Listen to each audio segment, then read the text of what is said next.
हाँ जी विद्यार्थियों, नमस्कार, स्वागत, अभिनंदन आप सभी का online YouTube channel study bye Arun पर।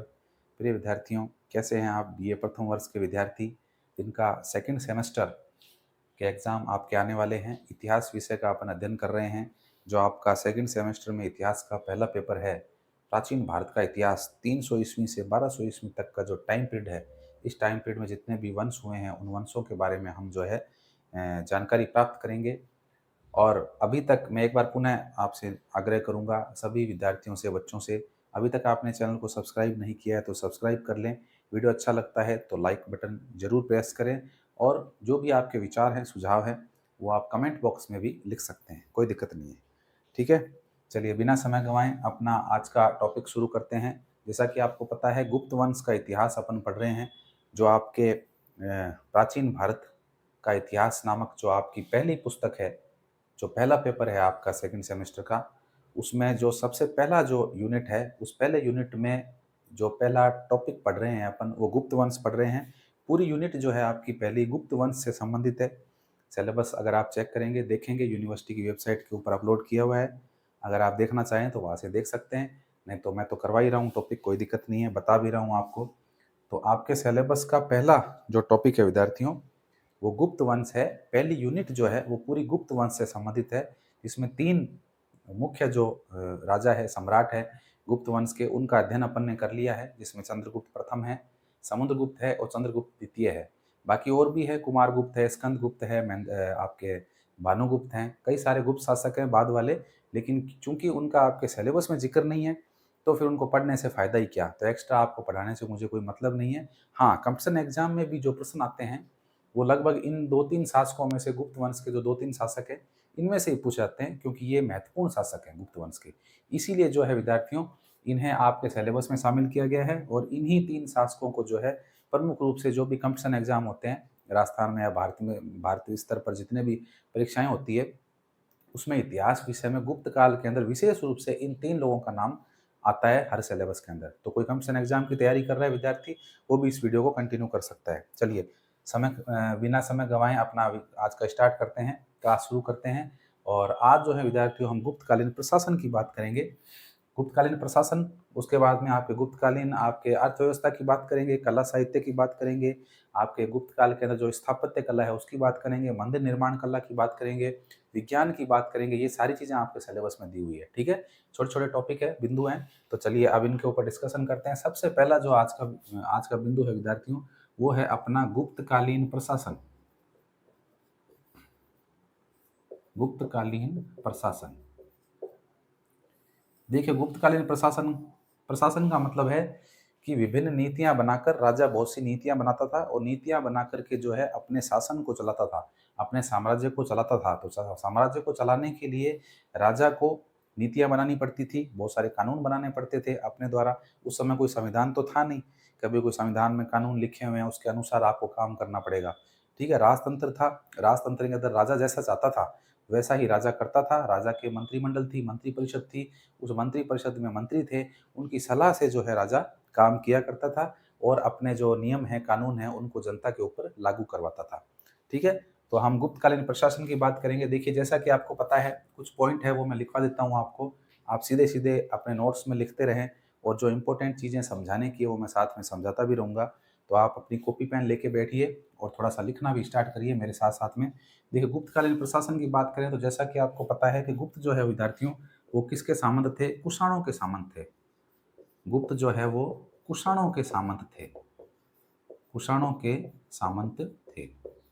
ये बात मैं पहले भी आपको बता चुका हूँ, लिखवाई नहीं थी, तो मैंने कहा चलो लिखवा भी देते हैं। कुछ बातें मैं बोल देता हूँ, लिखवाता नहीं हूँ। अब मैंने निश्चय किया है कि जो बातें मैं बोल रहा हूँ, वो लिखनी ज़रूरी है, ताकि लिखने से आपको और याद होएगी। तो गुप्त क्या थे? कुषाणों के सामंत थे। गुप्त काल के अंदर विद्यार्थियों, जो प्रशासनिक तंत्र था, वो राजतंत्र था, है ना?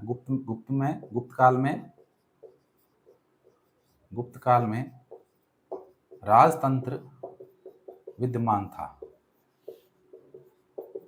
अभी वर्तमान में क्या है? अभी हमारे देश के अंदर कौन सा तंत्र विद्यमान है विद्यार्थियों? राजतंत्र है क्या? नहीं, राजतंत्र नहीं है। राजतंत्र यानी राजा का तंत्र। राजा शासन करता है, राजा अपनी नीतियों को लागू करवाता है, अपने तरीके से शासन करता है। राजा खुद के कानून होते हैं, सभी जनता को मानने पड़ते हैं अनिवार्य रूप से। उसको राजतंत्र बोलते हैं। लेकिन अभी तो क्या है, लोकतंत्र है, जनता का शासन है, जनता के द्वारा किया जाने वाला शासन है। हम अपने प्रतिनिधि चुन करके विधानसभा, लोकसभा के अंदर भेजते हैं। अभी देखो जैसे चुनाव भी आ रहे हैं, लोकसभा के चुनाव आ रहे हैं, तो चुनाव के अंदर सभी को वोट देना है, मतदान करना है। इस वीडियो के माध्यम से मैं सभी को कहना चाहूँगा कि जो भी 18 वर्ष पूर्ण हो गया है और जो बच्चे जिन्होंने वोटर लिस्ट में अपना नाम ऐड करवा लिया है, वो जाकर के जो है चुनाव में भाग लेंगे और अपना जो है मत का प्रयोग पूरी तरह से करेंगे। साथ ही आपके जो पड़ोसी हैं, रिश्तेदार हैं, उनको भी आप जागरूक करेंगे कि मत देना हमारा जो है एक कर्तव्य है, हमारा अधिकार है। तो आपको वोटिंग करनी है और वोट देना है, ठीक है। देते किसको वो आपकी मर्जी है, लेकिन वोट देना जरूरी है। चलिए, गुप्त काल में राजतंत्र विद्यमान था, राजा का तंत्र था, राजा का शासन था विद्यार्थियों। जैसा कि आपको बताया मैंने कि गुप्त काल के अंदर जो राजा हैं वो बहुत सी उपाधियां लेते थे। गुप्त राजा थे जो विद्यार्थियों, गुप्त राजा उपाधियां धारण करते थे, उपाधियां धारण करते थे। जरा बताओ कौन कौन सी उपाधियां हैं वो, जिनका अपन पहले पढ़ चुके हैं। उपाधियां धारण करते थे, आपको याद है तो बताओ मेरे को, कुछ उपाधियों के नाम बताओ। हाँ, आपको आ रहे हैं, कोशिश करिए। हाँ, महाराज की उपाधि, बिल्कुल सही बात है। महाराज की उपाधि धारण करते थे विद्यार्थियों। आपके श्रीगुप्त और घटोत्कच जो राजा हुए हैं गुप्त काल के, प्रारंभिक शासक हुए हैं गुप्त काल के, उन्होंने महाराज की उपाधि धारण की थी। फिर हमारे जो चंद्रगुप्त प्रथम जो शासक आए थे, उन्होंने विद्यार्थियों किसकी उपाधि धारण की थी? महाराजा धीराज की उपाधि, महाराजा धीराज की उपाधि धारण की थी। उसके बाद में समुद्रगुप्त आए थे, उन्होंने भी बहुत सारी उपाधि धारण की थी। कौन कौन सी थी बताओ? पराक्रमांक, पराक्रमांक है, व्याघ्र पराक्रमांक है विद्यार्थियों, व्याघ्र पराक्रमांक है। उसके अलावा विद्यार्थियों धरणीबंध है, धरणीबंध है, धरणीबंध इन्होंने जो है उपाधि धारण की थी, यानी कि संपूर्ण पृथ्वी का स्वामी। धरणीबंध, संपूर्ण पृथ्वी को एक कर देना, संपूर्ण पृथ्वी का स्वामी बन जाना, स्वामित्व हासिल कर लेना, इसलिए धरणीबंध, धरणी मतलब पृथ्वी होती है। धरणीबंध की उपाधि धारण की थी। सर्व राजोच्छेता की उपाधि ली थी इन्होंने, सर्व राजोच्छेता, राजोच्छेता ये उपाधि धारण की थी विद्यार्थियों, सर्व राजोच्छेता। उसके अलावा हमारे चंद्रगुप्त द्वितीय जो विक्रमादित्य है, उन्होंने तो हद ही कर दी, भयंकर उपाधियां ली थी। लगभग 7 से 8 उपाधियां मैंने आपको लिखवाई थी, आपको याद होनी चाहिए। एक बार पुनः लिख लें, लिखेंगे तो आपको याद भी हो जाएगी। कौन कौन सी उपाधियां थी विद्यार्थियों? सबसे पहली उपाधि उनकी विक्रमादित्य थी, विक्रमादित्य। एक विद्यार्थियों उन्होंने उपाधि धारण की थी सकारी की, शकों का उन्मूलन कर दिया था, सकारी की उपाधि धारण की थी विक्रमादित्य, विक्रमादित्य। और साथ में सकारी की उपाधि धारण की थी चंद्रगुप्त द्वितीय ने। क्यों? क्योंकि उन्होंने जो है शकों का उन्मूलन कर दिया था। शकों का शासक रुद्र सिंह थर्ड, जिसको उसने पराजित कर दिया था, और पराजित करके जो है यहाँ से भारत से उसको खदेड़ दिया था, भगा दिया था यहाँ से, हैं। और उसी उपलक्ष्य में जो है सकारी की उपाधि धारण की थी, शकों का अरी, दुश्मन शकों का। चलिए, उसके अलावा देखिए इन्होंने विद्यार्थियों परम भट्टारक, परम भट्टारक, परम भट्टारक की उपाधि धारण की थी। उसके अलावा इन्होंने परम भागवत की उपाधि धारण की थी, परम भागवत, परम भागवत की उपाधि भी धारण की थी विद्यार्थियों इन्होंने, ठीक है। तो इस तरह से उसके अलावा देखिए श्री विक्रम सिंह, खूब सारी उपाधियां हैं, कोई अंतर नहीं है उपाधियों का। श्री विक्रम सिंह की उपाधि धारण की थी विद्यार्थियों इन्होंने। उसके अलावा इन्होंने जो है विद्यार्थियों विक्रमांक की उपाधि भी धारण की थी, इनके सिक्कों के ऊपर मिलती है ये उपाधि, विक्रमांक की उपाधि इन्होंने धारण की थी। उसके अलावा नरेंद्र चंद्र की उपाधि इन्होंने धारण की थी विद्यार्थियों, नरेंद्र चंद्र, नरेंद्र चंद्र। इस तरह से जो है खूब सारी उपाधियां जो है इन्होंने धारण की थी। गुप्त राजाओं ने खूब सारी उपाधियों को जो है अपनाया था। चलिए, ये बात हुई। अब आगे लिखेंगे विद्यार्थियों, इनके प्रशासन की बात कर रहे हैं। तो देखिए, मैंने आपको बताया कि राजतंत्र विद्वान था, राजा का शासन था, लेकिन क्या अकेला राजा पूरे राज्य को संभाल सकता है, पूरे देश को संभाल सकता है? नहीं संभाल सकता। तो राजा क्या करेगा? राजा मंत्री परिषद बनाएगा, मंत्री परिषद में कुछ मंत्रियों को नियुक्त करेगा और उन मंत्रियों को जो है अलग अलग कार्यभार देगा। जैसे वर्तमान में हमारे जो प्रधानमंत्री है, तो प्रधानमंत्री माननीय नरेंद्र मोदी जी अकेले थोड़ी कार्य कर सकते हैं, तो उन्होंने अपनी मंत्री परिषद है उनकी, और मंत्री परिषद उनको सलाह देती है, उनको मशवरा देती है, उनको बताती है कौन सा काम करना है, कानून किस तरह से बनाने हैं, कानूनों को बनाने के लिए कहाँ कहाँ पर उन कानूनों को लागू करने की आवश्यकता है, ये सारी चीज़ें मंत्री परिषद की सलाह से होता है। तो बहुत सारे मंत्री होते हैं, उनको अलग अलग विभागों का बंटवारा किया जाता है, अलग अलग डिपार्टमेंट दिए जाते हैं। किसी को शिक्षा का डिपार्टमेंट दे दिया, किसी को जो है सिंचाई का डिपार्टमेंट दे दिया, किसी को कृषि का डिपार्टमेंट दे दिया, किसी को उद्योगों का दे दिया, किसी को व्यापार मंडल का जो है अध्यक्ष बना दिया। इस तरह से सभी मंत्रियों को क्या करता है प्रधानमंत्री, उसकी शक्तियों, अपनी शक्तियों का बंटवारा करता है उनके अंदर, और फिर वो जो मंत्री हैं वो उस डिपार्टमेंट से संबंधित, उस क्षेत्र से संबंधित जो है, जो भी समस्याएँ होती हैं उनका समाधान करते हैं। ठीक है? तो इसी तरह से जो गुप्तकालीन शासक है, वो भी क्या करते थे, मंत्रिपरिषद थी इनकी, और मंत्रिपरिषद में जो मंत्री थे इनके, वो अलग-अलग कार्य किया करते थे। सबका अलग-अलग कार्य क्षेत्र था, उस कार्य को वो जो व्यक्ति है वही किया करते थे, उस क्षेत्र के वही अध्यक्ष थे और अध्यक्ष के तौर पर वो कार्य करते थे। ठीक है? तो अब अपन उनकी बात कर लेते हैं। उपाधियों का ज़िक्र हो गया है। चलिए, टेस्टर कहाँ गया? हाँ, मिल गया, मिल गया। ये लिख लिया आपने? नहीं लिखा है तो मैं दूर हो रहा हूँ, आप इसका स्क्रीनशॉट ले लें, कोई दिक्कत नहीं है। हाँ जी, स्क्रीनशॉट ले लिया? चलिए, गुप्तकालीन प्रशासन पढ़ रहे हैं विद्यार्थियों अपन, और गुप्तकालीन प्रशासन के अंतर्गत जो है, अब हम जानेंगे कि गुप्त काल के अंदर जो राजा का जो मंत्रिपरिषद थी, वो किस तरह से थी, कितने उसमें मंत्री थे, कौन-कौन से वो अध्यक्ष थे, किस क्षेत्र से संबंधित थे, उनके बारे में बात करेंगे। लेकिन उससे पहले गुप्तकालीन जो शासन की इकाइयाँ हैं, उसकी अपन बात कर लेते हैं। आप एक हेडिंग डालेंगे, गुप्तकालीन शासन की इकाइयाँ, गुप्तकालीन शासन की इकाइयाँ। गुप्तकालीन शासन की इकाइयों की बात करते हैं कि किस तरह से, अभी मैंने बताया आपको शक्तियों का बंटवारा होता था, तो उसी तरह से अब जो है हम इनकी इकाइयों की बात कर लेते हैं कि गुप्त काल में शासन की इकाइयाँ कौन कौन सी थी। देखिए, गुप्त काल में शासन की विद्यार्थियों सर्वोच्च जो इकाई थी, वो थी आपके देश। आप देश कह सकते हो, आप इसको साम्राज्य भी कह सकते हो। ठीक है, साम्राज्य कह सकते हो। देश या साम्राज्य जो था, वो विद्यार्थियों किस में बंटा हुआ था, वो प्रांत में बंटा हुआ था। प्रांत कह सकते हो आप इसको राज्य भी कह सकते हो, और आप इसको जो है भुक्ति भी कह सकते हो, भुक्ति, भुक्ति। ठीक है, इसको उस समय भुक्ति बोला करते थे। चलिए, प्रांत और राज्य किस में बटे हुए होते हैं, जिलों में बटे हुए होते हैं विद्यार्थियों, जिला, जिलों में बटे हुए होते हैं। और जिलों को जो है विद्यार्थियों उस समय कहा जाता था, विषय कहा जाता था। क्या कहा जाता था? विषय इनको कहा जाता था। अब देखिए, जिले जो है हमारे किस में बटे हुए होते हैं, तहसीलों में बटे हुए होते हैं। और तहसील को जो है विद्यार्थियों उस समय वीथी कहते थे, वीथी। ठीक है, ये नाम आपको ध्यान रखना है, वीथी। और तहसीलें जो है विद्यार्थियों किस में बटी हुई होती है, गाँव में बटी होती है। और गाँव को जो है विद्यार्थियों उस समय पैठ कहा जाता था, पैठ। ठीक है, ये पैठ, पैठ। तो इस तरह से जो है विद्यार्थियों शासन की इकाइयाँ थी। जैसे हमारे देश के अंदर देश है, देश किस में बटा हुआ है हमारा, राज्यों में बटा हुआ है। राज्य किस में बटे हुए हैं, जिलों में बटे हुए हैं। जिले किस में है, तहसीलों में बटे हुए हैं। और तहसीलें किस में बटी हुई है, आपके गाँव के अंदर बटी हुई है। तहसील है ये, ठीक है, ध्यान रखना, थोड़ा लिखते वक्त दिक्कत हो गई है। हाँ, तहसील, तहसीलें किस में बटी होती है, गाँव में बटी होती है। और गाँव में क्या होती है, ग्राम पंचायतें होती है ना, जो कि गाँव के अंदर जो है गाँव का शासन व्यवस्था और गाँव को उसको देखती है, ग्राम पंचायतें।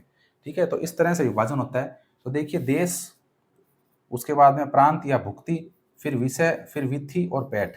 इनके जो अधिकारी हैं, यानी कि इनके जो सर्वोच्च अधिकारी है विद्यार्थियों, सर्वोच्च अधिकारी, इनके जो विद्यार्थियों सर्वोच्च अधिकारी होते हैं, उन अधिकारियों के बारे में जान लेते हैं। देश या साम्राज्य का सर्वोच्च अधिकारी कौन होगा, राजा स्वयं होगा, यानी कि राजा, सम्राट, सम्राट कह सकते हो या राजन कह सकते हो, राजा जिसको बोलते हो आप, वो होगा। पूरे देश का मालिक होगा, यानी कि राजा जो है उसका राजतंत्र है, तो वही है सबसे ऊंचा, तो सबसे ऊपर वही है। तो सबसे ऊपर राज्य, राजन हो गया, सम्राट हो गया। उसके बाद प्रांत आ गए। प्रांत जो है विद्यार्थियों, इसका जो सर्वोच्च होगा व्यक्ति, उसको क्या बोलेंगे, जो सर्वोच्च होगा विद्यार्थियों, भुक्ति। भुक्ति याद रखना आप, ये प्रांत और राज्य ये तो अपने आपको ये याद रखना है। देखो, भुक्ति शब्द याद रखना है, विषय याद रखना है, विथि याद रखना है, पैठ याद रखना है। ठीक है, ये शब्द आपको याद रखने हैं, क्योंकि उनकी जो शब्दावली है उसके अंदर यही शब्द मिलते हैं। ये तो मैंने आपको इजी करके बताया है, वर्तमान की जो स्थिति है उससे जोड़ करके मैंने आपको ये बताया है। लेकिन उस समय की जो शब्दावली है वो ये है, आपको ये याद रखना है, भुक्ति, विषय, विथि और पैठ। अब इनका अर्थ क्या होता है, मैंने अर्थ यहाँ पे लिख दिए। ठीक है, चलिए, तो देश का सर्वोच्च कौन हो गया, देश को चलाने वाला राजा हो गया, सम्राट हो गया, महाराजा धीराज हो गया।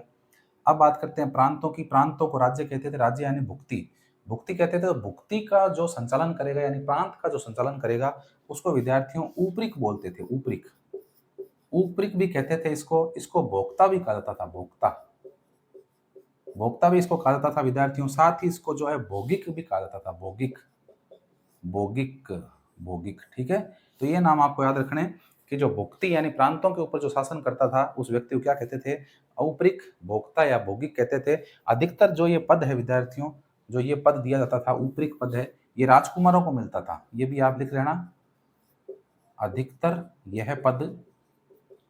यह पद किसको मिलता था, राजकुमारों को, यानी कि राजा के जो पुत्र हुआ करते थे, अधिकतर यह पद राजकुमारों को मिलता था। ठीक है, राजकुमारों को मिलता था। राजकुमारों को इसलिए देते थे क्योंकि पूरा प्रांत, पूरा का पूरा राज्य अगर किसी व्यक्ति को दे दिया जाए तो हो सकता है वो वहां पर विरोध कर दे, वो राजा का विद्रोह कर दे। इसलिए राजा के पुत्रों को ही देते थे, ताकि राजा के पुत्र जो हैं वो एकदम क्या है कि निष्ठा के साथ, पूरी भक्ति के साथ में जो है काम कर सके, राजा के खिलाफ विद्रोह भी नहीं करे। हालांकि राजकुमार भी कई बार इतिहास में विद्रोह कर देते थे राजा के खिलाफ, लेकिन फिर भी जो है ये पद जो है, ऊपरिक का पद जो है, जो प्रांत के सबसे सर्वोच्च अधिकारी का जो पद है, भोक्ता का, भोगी का पद है, ये किसे देता था, राजा। राजा अधिकतर अपने राजकुमारों को ये पद दिया करता था। ठीक है, अब बात करते हैं विषय की। विषय का जो प्रधान अधिकारी होता था विद्यार्थियों, उसको बोलते थे विषयपति। विषयपति, ठीक है, विषयपति। उसके बाद तहसील आती है। तहसील को वीथी कहा जाता था, और वीथी का जो विद्यार्थियों प्रधान अधिकारी होता था उसको बोलते थे मेहतर।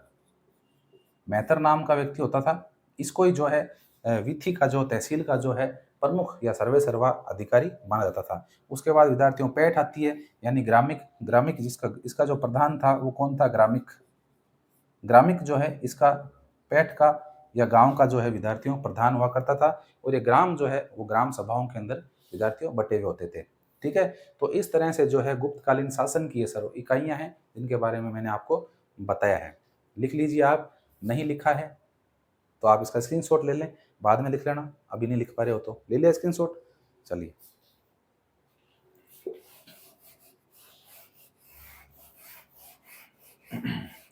अब विद्यार्थियों अपन जो है गुप्तकालीन प्रशासन के अंतर्गत जो अधिकारी है उन अधिकारियों की बात कर लेते हैं। एक एक अधिकारियों की अपन जो है बात करेंगे।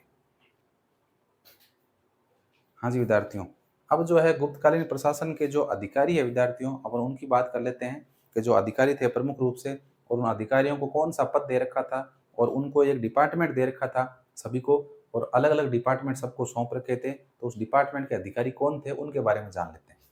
तो हेडिंग आप क्या डालेंगे, गुप्तकालीन प्रशासन के अंतर्गत गुप्तकालीन प्रशासन के प्रमुख अधिकारी, इसी में कर लो आप, प्रमुख अधिकारियों की बात कर रहे हैं अपन, गुप्तकालीन प्रशासन के प्रमुख अधिकारी। ठीक है, ये आपकी हेडिंग है। इन अधिकारियों में बात कर रहे हैं विद्यार्थियों अपन, 10 से 12 अधिकारी हैं, ज़्यादा नहीं है। चलिए एक एक की बात करते हैं। सबसे पहला जो अधिकारी है विद्यार्थियों, उस अधिकारी की अपन बात करते हैं। और सबसे पहला अधिकारी जो पढ़ते हैं अपन वो है विद्यार्थियों महाप्रतिहार। महाप्रतिहार, देखिए नाम से मालूम चल रहा है महाप्रतिहार, महान है जो व्यक्ति, महान प्रतिहार, काम भी कैसा करेगा, महान ही काम करेगा।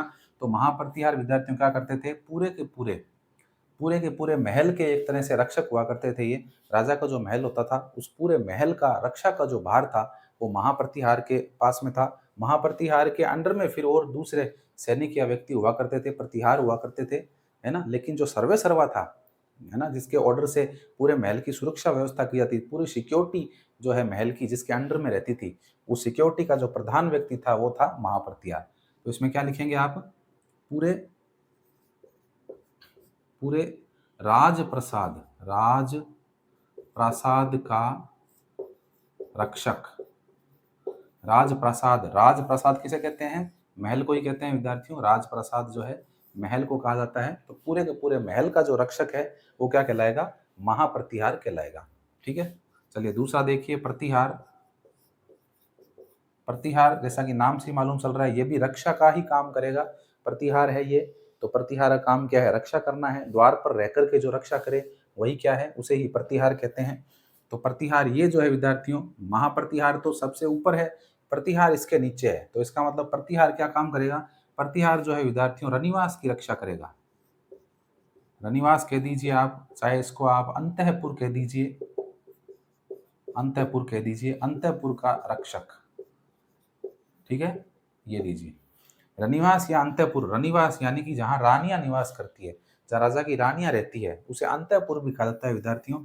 और मुगल काल की अगर बात करें अपन, तो मुसलमानों ने, मुगलों ने जो है इन रानियों के रहने का जो निवास स्थान था, जहाँ पर स्त्रियाँ रहती थी, राजा की पत्नियाँ रहा करती थी, उसे क्या कहते थे? वो लोग हरम कहा करते थे। लेकिन हमारे जो भारतीय संस्कृति के अंदर जो नाम दिया है शासकों ने, वो नाम दिया है रनिवास या फिर अंतःपुर। तो प्रतिहार कौन है? प्रतिहार रनिवास, रानियों के निवास स्थान, या अंतःपुर क्या कहलाता है? रक्षक कहलाता है। तीसरा पद देखिए, अब तीसरे पद की अपन बात कर रहे हैं विद्यार्थियों, और तीसरा पद है महासंधि विग्रहिक। विग्रहिक, महासंधि विग्रहिक, यानी कि संधि कराने वाला, दो देशों के बीच में संबंध स्थापित करने वाला कौन होता है विद्यार्थियों?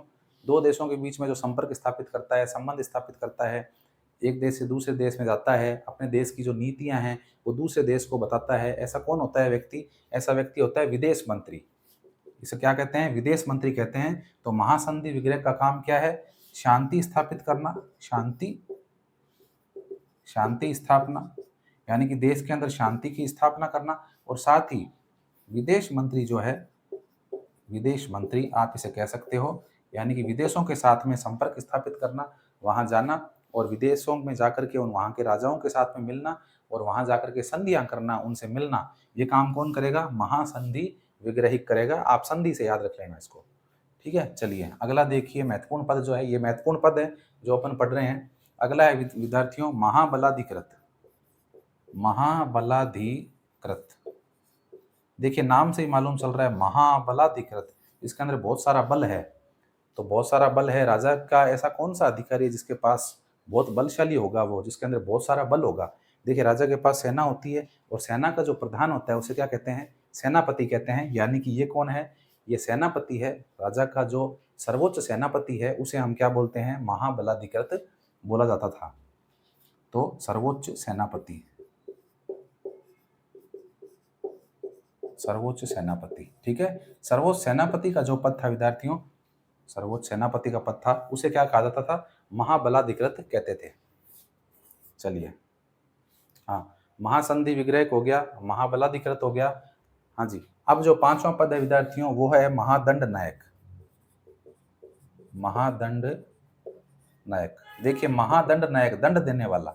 और दंड कौन देता है भाई? सजा कौन देता है? सजा पुलिस थोड़ी देती है, नहीं।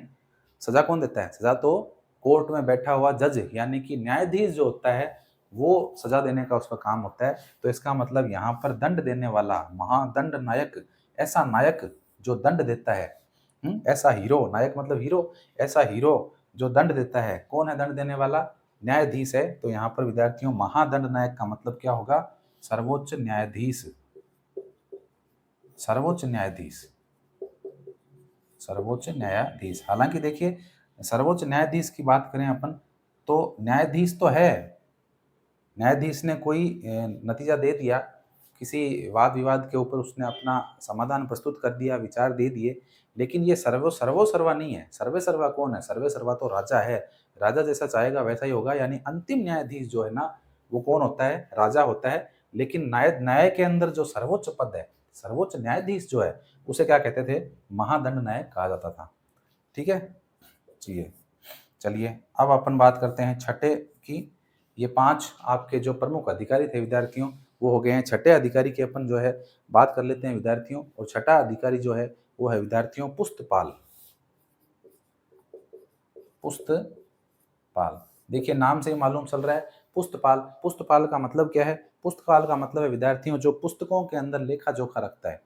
पुस्तपाल यानी पुस्तकों में लेखा जोखा रखता है। पुस्तकों में लेखा जोखा किसका रखता है? जमीन का, यानी कि भूमि, भूमि के रख रखाव का अधिकारी।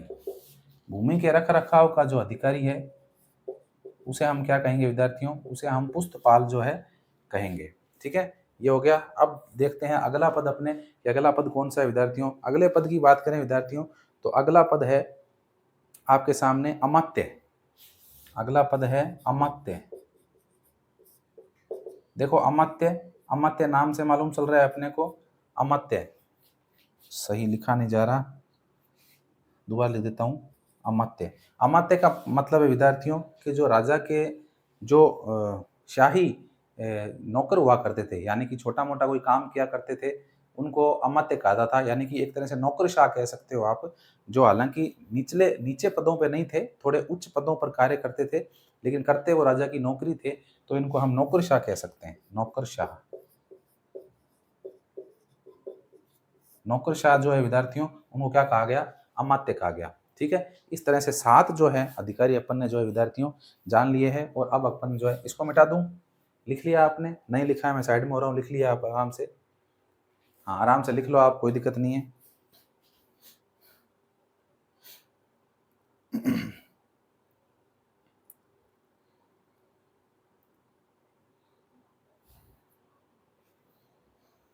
हाँ जी, लिख लिया? चलिए मिटा देते हैं, 7 हुए हैं, आगे चल रहे हैं अपन।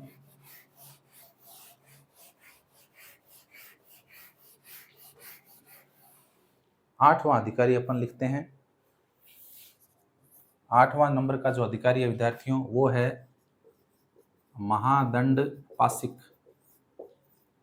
महादंड पासिक। महादंड पासिक। महादंड पासिक, देखो विद्यार्थियों, ऐसा व्यक्ति जो दंड के लिए क्या कर दे? पास ले, फांस ले, यानी कि पकड़ ले। दंड दिलवाने के लिए, दंड दिला देने वाला तो कौन है? न्यायाधीश है जो दंड देगा, लेकिन दंड दिलवाने के लिए जो व्यक्ति अपराधी को पकड़ता है उसे क्या कहते हैं? उसे दंड पासिक कहते हैं। यानी कि वो कौन हो सकता है विद्यार्थियों? महादंड पासिक के अंदर पुलिस व्यवस्था हो सकती है, यानी कि पुलिस हो सकती है। तो महादंड पासिक किसे कहेंगे अपन? पुलिस। पुलिस विभाग का अधिकारी। ठीक है विद्यार्थियों, पुलिस विभाग का जो अधिकारी है उसे हम जो है महादंड पासिक बोलेंगे, क्योंकि ये क्या करेगा? पास लेगा, फांस लेगा, यानी कि पकड़ लेगा अपराधी को, अपने जाल में फंसा लेगा और ले जा करके न्यायाधीश के सामने क्या कर देगा? प्रस्तुत कर देगा। इसीलिए हम इसको बोलेंगे महादंड पासिक। तो महादंड पासिक कौन है? पुलिस विभाग का जो अधिकारी है वो महादंड पासिक कहलाता है। एक चीज यहाँ पे नोट लगा के और लिख लो आप, कि पुलिस विभाग का जो बड़ा अधिकारी है वो तो विद्यार्थियों महादंड पासिक कहलाता है, लेकिन जो छोटे छोटे अधिकारी हैं पुलिस विभाग के, जो छोटे छोटे अधिकारी हैं विद्यार्थियों, उन्हें क्या कहा जाता है? पुलिस विभाग के छोटे अधिकारी। जैसे मान लीजिए पुलिस विभाग का बड़ा अधिकारी है, उसको तो आपने महादंड पासिक कह दिया। जैसे वर्तमान में बात करें अपन कि पुलिस विभाग का सबसे सर्वोच्च अधिकारी कौन है, तो पुलिस विभाग में सर्वोच्च अधिकारी आप बात करेंगे एसपी। एसपी आप बोल सकते हो, डीएसपी बोल सकते हो। एसपी बोलेंगे आप सुप्रिटेंडेंट ऑफ पुलिस, इसको बोलेंगे सर्वोच्च अधिकारी है। लेकिन जो छोटे कर्मचारी है पुलिस विभाग के, वो कौन है? वो आपके कांस्टेबल है, हेड कांस्टेबल है। ठीक है?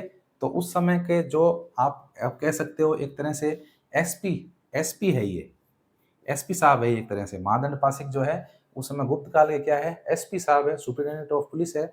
लेकिन अब मैं जो आपको बता रहा हूँ वो नाम है बच्चों चाट और भाट।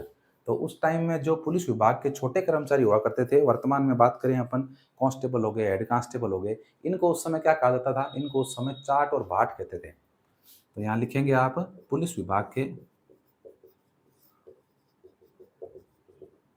पुलिस विभाग के छोटे अधिकारी या छोटे कर्मचारी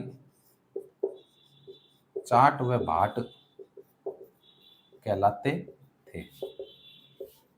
चाट और भाट कहलाते थे, ये आपको ध्यान रखना है विद्यार्थियों। पुलिस विभाग के जो छोटे अधिकारी हैं वो क्या कहलाते थे? चाट और भाट कहलाते थे। ठीक है? चलिए बात कर रहे हैं नवे अधिकारी की, और नवा अधिकारी है विद्यार्थियों गोलमिक। गोलमिक। गोलमिक और विद्यार्थियों 10वें नंबर का अधिकारी है शॉलकिक। ये दोनों मिलते जुलते से हैं, तो आपको क्या है कि इनको साथ में याद रखना है। गोलमिक और शॉलकिक, देखो नाम दोनों मिलते जुलते से आ रहे हैं, तो दोनों को साथ में याद रखना, गोलमिक और शॉलकिक। गोलमिक, देखिए गोलमिक में गोल आ गया, गोल, और गोल गोल क्या होते हैं? गोल गोल रोटी होती है, चंदा होता है, सूरज होते हैं? नहीं, गोलमिक आप याद रखेंगे, गोलमिक यानी वन विभाग का अधिकारी। गोलमिक कौन है? गोलमिक है वन विभाग का अधिकारी। वन विभाग का जो अधिकारी विद्यार्थियों वो क्या कहलाता था? गोलमिक कहलाता था। कैसे याद रखेंगे? पेड़ जो होते हैं विद्यार्थियों वो क्या होते हैं? गोल गोल होते हैं। इसी तरह से याद रख लेंगे कि गोलमिक यानी कि वन विभाग का अधिकारी। ठीक है? चलिए आगे देखिए सोलकिक। सोलकिक में आपको ध्यान रखना है शुल्क। शुल्क यानी कि टैक्स, यानी कि सीमा के ऊपर जो शुल्क लेता था उसको, वो अधिकारी जो होता था विद्यार्थियों उसे कहते थे सोलकिक।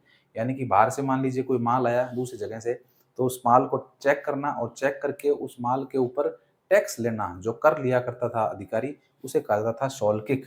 तो इसको बोलेंगे कि सीमांत क्षेत्रों से सीमांत से क्षेत्रों से कर लेने वाला अधिकारी। ठीक है, सीमांत क्षेत्रों से कर लेने वाला जो अधिकारी विद्यार्थियों, वो क्या कहलाता था? शौल्किक कहलाता था। आगे देखिए, आगे बात करते हैं विद्यार्थियों। अगला जो अधिकारी है वो है महारण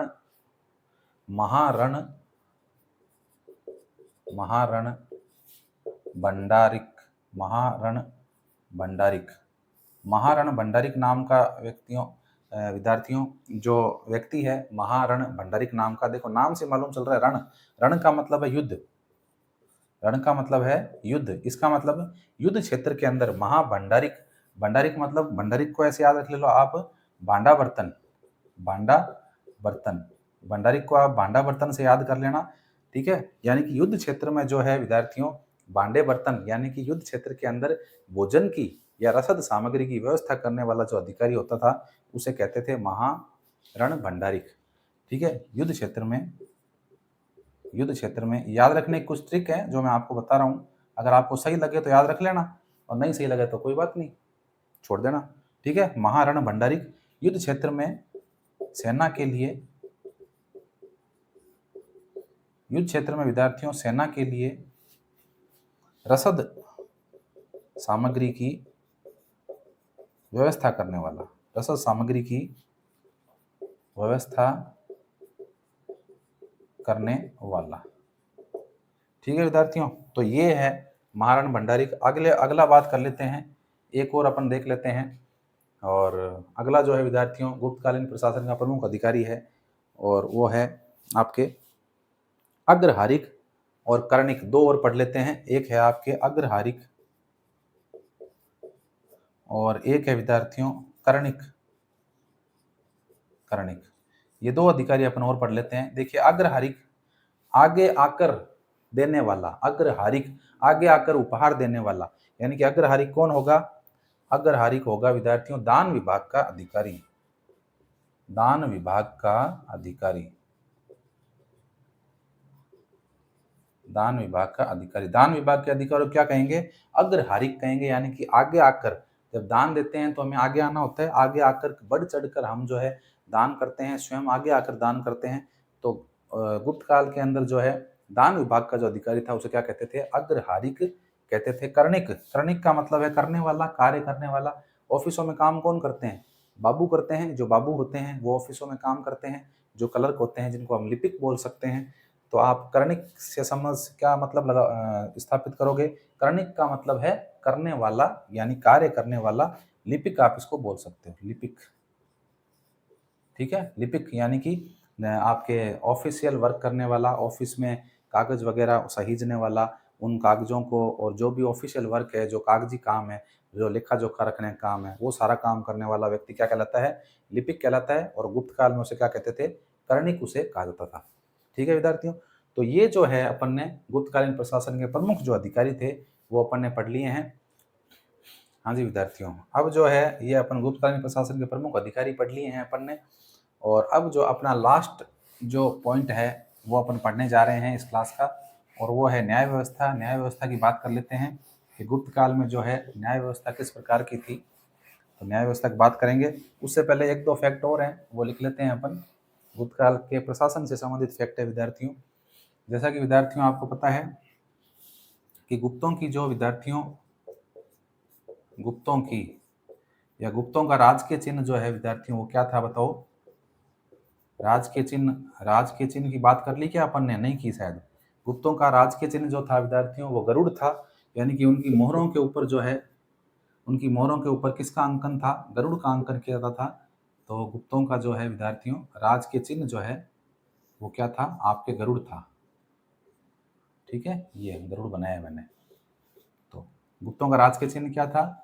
गरुड़ था, ये हमें पता होना चाहिए। उसके अलावा विद्यार्थियों गुप्तकालीन प्रशासन की बात की, अपने राजा का पद जो था वो क्या था? राजतंत्रात्मक था। यानी कि गुप्तों के अंदर जो शासक बनते थे वो वंशानुगत थे। गुप्तों में विद्यार्थियों शासक कैसे बनते थे? गुप्तों में शासक जो है वंशानुगत बनते थे। वंशानुगत, वंशानुगत का मतलब है कि एक राजा खत्म हो गया, मर गया, तो उसके बाद में उसका बेटा जो है उसका उत्तराधिकारी बनेगा, अगला राजा जो है उसका बेटा बनेगा। ठीक है, तो गुप्तों में पद कैसे थे, शासक कैसे बनते थे? गुप्तों में शासक वंशानुगत बनते थे। ठीक है, चलिए, ये कुछ मैं एक दो इंपॉर्टेंट बातें थी। अब जो है विद्यार्थियों अपन गुप्तकालीन न्याय व्यवस्था की बात कर लेते हैं। न्याय व्यवस्था, देखो न्याय व्यवस्था की अगर अपन बात करें तो विद्यार्थियों न्याय व्यवस्था के अंदर मैंने आपको बताया कि न्याय में सर्वसर्वा जो था वो कौन हुआ करता था? राजा हुआ करता था।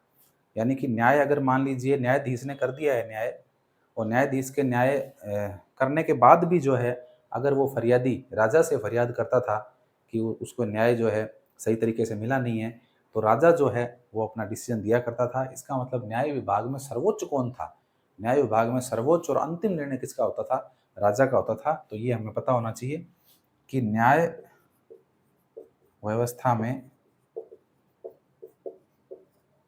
न्याय व्यवस्था में अंतिम निर्णय कौन करता था? राजा करता था। अंतिम निर्णय राजा करता था। वर्तमान में बात करें विद्यार्थियों तो वर्तमान में सुप्रीम कोर्ट जो है वो हमारा सबसे बड़ा न्यायालय है। भारत सरकार का सबसे बड़ा न्यायालय जो है वो सुप्रीम कोर्ट है, दिल्ली में स्थापित है। अगर आपको जिला न्यायालय में अगर न्याय नहीं मिलता है तो आप हाई कोर्ट में जा सकते हैं, Jodhpur high court, Jaipur high court. वहाँ भी आपको अगर न्याय नहीं मिल पाता है, आप अगर सहमत नहीं हैं, तो आप सुप्रीम कोर्ट में जो है अपना वाद दायर कर सकते हैं। और अगर सुप्रीम कोर्ट से मान लीजिए जो अंतिम निर्णय जो होगा वो सुप्रीम कोर्ट का ही होगा। अब ऐसा नहीं है कि सुप्रीम कोर्ट को चुनौती देने वाला कोई और न्यायालय नहीं है ना? ये बात आपको पता है। लेकिन कुछ मामलों के अंदर जैसे कि मृत्युदंड के अंदर या फिर कठोर जो सजाएं हैं, उनके अंदर राष्ट्रपति को अपने देश के अंदर अधिकार दिया हुआ है कि वो जो मृत्युदंड की सजा है उसको जो है माफ़ कर सकते हैं। ऐसा अधिकार अपने देश में राष्ट्रपति को प्राप्त है ना? तो यहाँ पर भी देखिए अंतिम जो निर्णय होगा विद्यार्थियों को किसका होगा? राजा का ही होगा, सम्राट का ही होगा अंतिम निर्णय। ठीक है, न्यायाधीश ने चाहे कुछ भी निर्णय दिया हो, अंतिम निर्णय किसका होगा? राजा का होगा। ये अपने को पता होना चाहिए। और न्याय व्यवस्था का सर्वोच्च पद कौन सा है? न्याय व्यवस्था में विद्यार्थियों सर्वोच्च पद कौन सा था? अभी अभी बताया है मैंने, बताओ। न्याय व्यवस्था में न्यायालय के अंदर न्याय विभाग का सर्वोच्च पद कौन सा था? बिल्कुल सही, महादंड नायक। महादंड नायक का जो पद था वो सर्वेसर्वा था, सर्वोच्च पद था न्याय व्यवस्था का। चलिए और देखिए, और न्याय व्यवस्था की अगर बात करते हैं विद्यार्थियों तो जैसा कि हमने फायान की पुस्तक जो कि फोको की उस पुस्तक जो का के अंदर जो है फायान ने कुछ न्याय व्यवस्था के बारे में बातें लिखी हुई है। अब वो बातें कहाँ तक सही है पता नहीं है, लेकिन उन बातों को जो है हम आधार मान सकते हैं न्याय व्यवस्था का। फायान ने कहा है कि उस समय जो है विद्यार्थियों चोरी नहीं हुआ करती थी, गुप्त शासन के अंदर चोरी नहीं होती थी, चोरी नहीं होती थी विद्यार्थियों। साथ ही कठोर दंड नहीं दिए जाते थे, कठोर कठोर दंड जो है वो उस समय नहीं दिए जाते थे। साथ ही विद्यार्थियों मृत्युदंड नहीं मिलता था, मृत्युदंड मृत्युदंड नहीं दिया जाता था।